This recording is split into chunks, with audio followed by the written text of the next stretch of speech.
Have you ever had a sandwich so good you had to close your eyes just to enjoy it?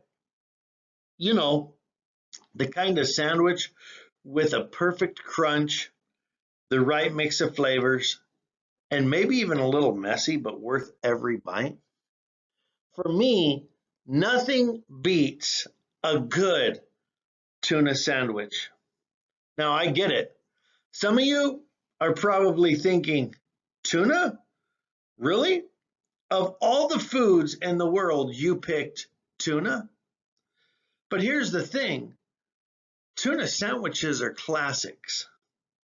They've been around forever. They're versatile, and they're basically the underdog of the sandwich world. And I'm going to prove it to you.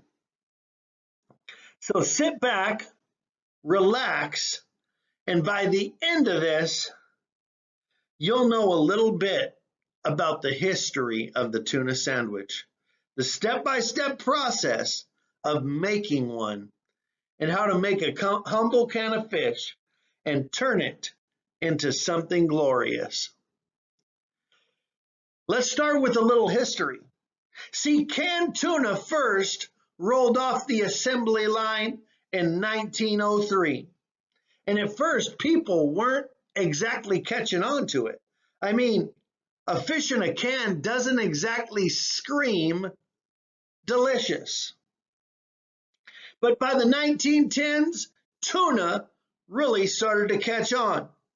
And by the late 1940s, Americans were eating more tuna than any other fish.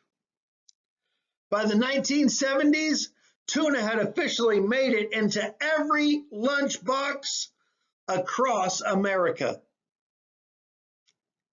Now, let's build one. Let's build a tuna sandwich.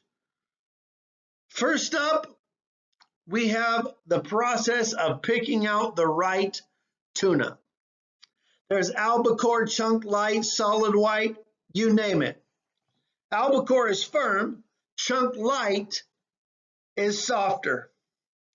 So if you want more bite, you're going to go with albacore.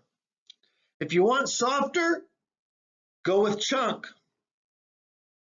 Research also says albacore typically has less mercury in it. So if you like your tuna without a side of heavy metals, go with albacore. Plus, some of the brands with the least amount of mercury are Wild Planet and Safe Catch. When it comes to oil versus water, the healthier option is water, but you might sacrifice flavor. And let's be honest, sometimes you're just going to grab whatever's on sale and you're going to call it gourmet. Then we have the process of picking out the right bread. What is tuna without bread? My personal favorite is sourdough. It's crunchy when toasted and adds a tang that makes everything better.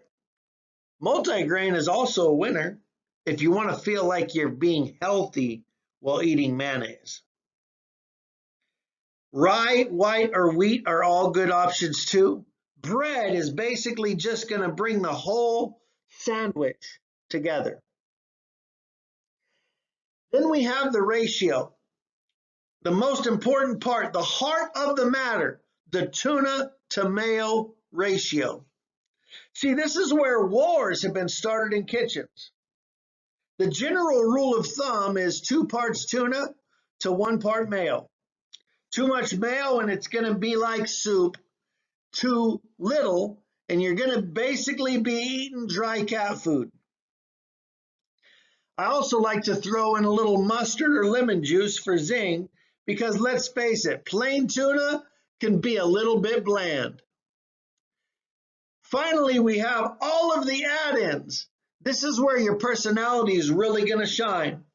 Some people swear by pickle relish, onion, and others love diced onions. And then there are the rebels who add apples or potato chips. Personally, I like onions, relish, and black pepper. Crunch is key. You want every bite to have some texture. So today we covered the history of the tuna sandwich, how it went from this weird canned fish to being a lunchbox legend. We walked through how to pick your tuna, your bread, your ratio, and your ingredients. And here's the big takeaway. There's no single perfect tuna sandwich. The secret is balance, knowing what you like and putting it all together. So the next time you're hungry, don't just slap some tuna on bread and call it a day. Respect the craft, add the crunch, maybe even experiment. Who knows? You just might create the best tuna sandwich you've ever had. And if not, hey, at least you didn't starve.